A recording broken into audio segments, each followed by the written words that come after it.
Hello，大家好，歡迎收睇另一集嘅 Man on Wheels。而家係朝頭早，大約6點半左右啦。今日嘅天氣都好凍下，出邊而家呢，我諗都係得嗰15度左右嘅啫。啲風呢係好冰凍啊！我諗過多幾個禮拜呢，開始要着長衫噶啦。而家呢，就係 on the way 去 meet up 一個車友。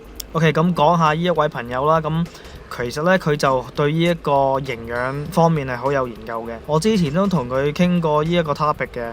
咁今日咧就希望可以再詳細啲了解下，究竟踩長途咧就應該點樣 prepare 自己。就由之前嗰一晚開始啦，要食啲乜嘢啦，晚餐踩車之前個早餐食啲乜嘢啊？踩緊車嗰陣時又需要食啲乜嘢啊？踩完車又應該食啲乜嘢呢？等陣呢就會同大家分析一下嘅。OK， 見到佢嚟緊啦。外婆。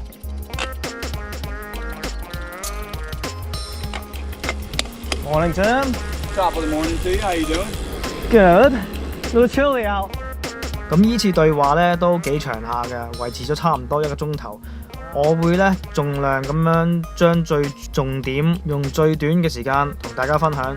以下呢就係佢俾我嘅踩長途單車嘅食物方面嘅建議。我哋講緊係100 km 以上嘅路程，個數量呢都要睇翻你自己嘅體重啊、年齡啊，甚至乎你嗰日踩嘅速度都會影響到嘅。咁當然啦，唔係每一個人嘅體質都係一樣嘅，所以大家只可以用呢一個嚟做個參考。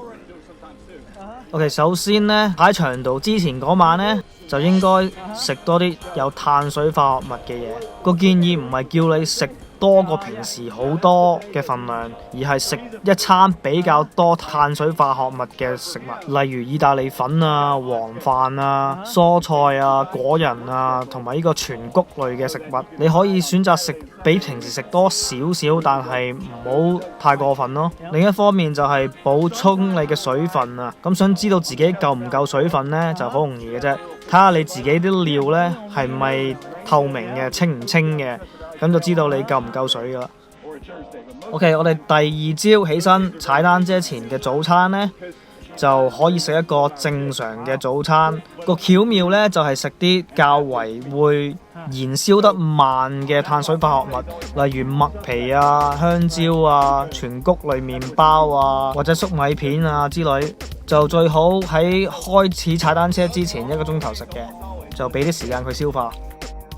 OK， 我哋開始踩單車啦，而家踏入開頭嗰2個鐘頭。個建議呢，就係呢2個鐘頭呢，其實唔使點樣仲食嘅，因為呢，你係用緊你之前食咗嘅早餐，只要補充翻少少碳水化合物呢，就 OK 噶啦。個建議就係飲加咗添加劑嘅飲品，呢啲添加劑裏邊呢，就會含有電解質啦，同埋大概有20 gram 嘅碳水化合物喺裏邊嘅。市面上都有好多唔同嘅選擇，我就中意呢一款啦。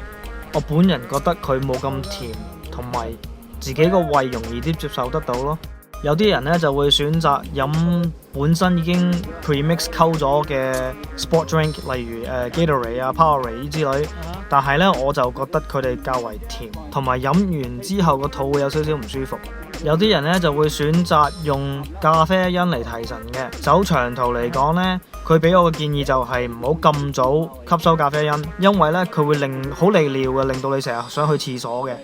咁如果你係同大班人一齊踩呢，你就想避免成日停低揾廁所嘅。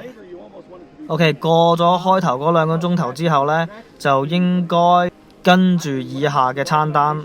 每1個鐘頭呢，就應該最少飲1支水嘅，同埋要補充翻大約60個 gram 嘅碳水化合物嚟維持你嘅能源。咁呢60個 gram 嘅碳水化合物呢，就應該包括濕同埋硬嘅食物。咁要睇翻你嘅體重啦，話唔定唔止60個 gram 嘅，有啲人呢需要70個 gram 以上添。咁我自己就係好輕下嘅，60呢就應該 OK 嘅啦。咁舉個例子啊，就包括一支水溝咗嘢嘅，嗰度咧就有大概20個 gram， 再加一個呢啲無花果嘅餅，裏邊咧就大概有38個 gram 嘅碳水化合物。咁兩樣嘢加埋咧就係58個 gram 啦。如果你想啱啱好去到60咧，你就可以食幾粒果仁添。記住，你只需要種食你身體每個小時可以消化得到嘅碳水化合物，大概係60個 gram 到啦。Again， 每個人嘅體質同埋個重量都唔同嘅，咁要睇翻你自己嘅需求。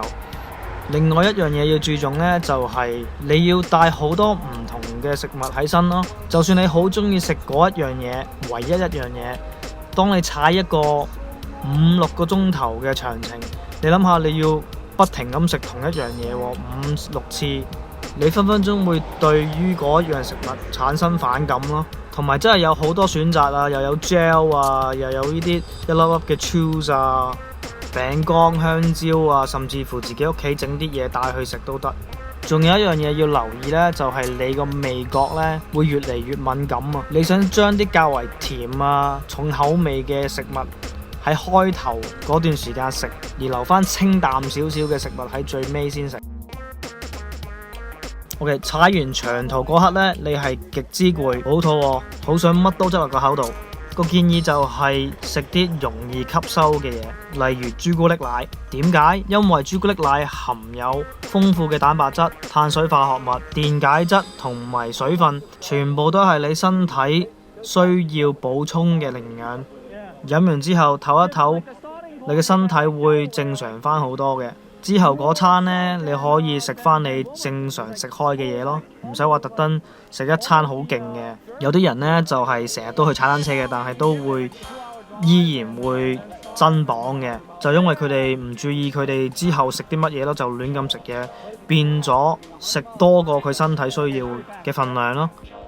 OK， 以上呢就係佢俾我嘅建議啦，唔知道大家有冇啲營養方面嘅建議同大家分享下呢？不妨喺下面留言啦。如果你中意呢一條短片，就記得俾個 like、訂閱同埋分享。今日就講到咁多啦，多謝收睇，下次見。等等，如果你跟足以上嘅餐單種食，但係都係唔掂嘅，踩到半途俾人放，咁點算呢？我有另一位車友叫做 Simon 啊，佢嘅建議就係支持唔到，俾隊友抓，唔緊要 ，quit 咗佢，O 唔 OK？quit 咗佢。哇，條友係咪黐線㗎？真係捱唔到，唯有 call 車啊！